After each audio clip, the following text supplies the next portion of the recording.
Anthology of Discourses, the Sutta Nipāta. Quarrels and Disputes. Where do quarrels and disputes come from? And lamentation and sorrow and stinginess. What of conceit and arrogance and slander too? Tell me, please, where do they come from?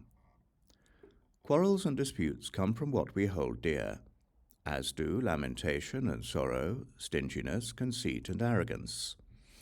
Quarrels and disputes are linked to stinginess, and when disputes have arisen, there is slander.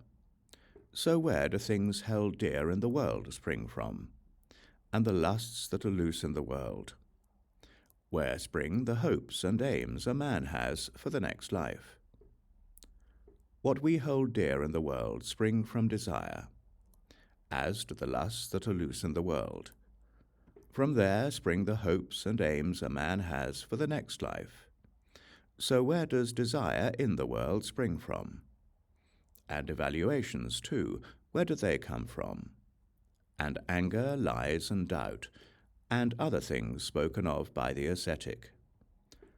What they call pleasure and pain in the world, based on that, desire comes about. Seeing the appearance and disappearance of forms, a person makes evaluations in the world. Anger, lies, and doubt, these things are too when that pair is present. One who has doubts should train in the path of knowledge. It is from knowledge that the ascetic speaks of these things. Where do pleasure and pain spring from? When what is absent, do these things not occur? And also on the topic of appearance and disappearance, tell me where they spring from. Pleasure and pain spring from contact. When contact is absent, they do not occur.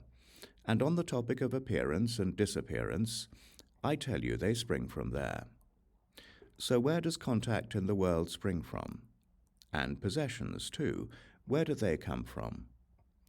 When what is absent, is there no possessiveness? When what disappears, do contacts not strike?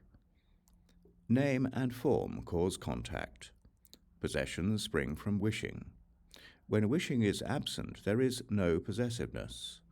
When form disappears, contacts don't strike. Form disappears for one preceding how. And how do happiness and suffering disappear? Tell me how they disappear. I think we ought to know these things. Without normal perception, or distorted perception, not lacking perception, nor perceiving what has disappeared, form disappears for one proceeding thus. For judgments due to proliferation spring from perception. Whatever I asked you have explained to me. I ask you once more, please tell me this. Do some astute folk here say that this is the highest extent of purity of the spirit, or do they say it is something else? Some astute folk do say that this is the highest extent of purity of the spirit, but some of them, claiming to be experts, speak of an occasion when there is no residue, knowing that these states are dependent, and knowing what they depend on, the inquiring sage, having understood, is freed, and enters no dispute. The attentive do not proceed to life after life.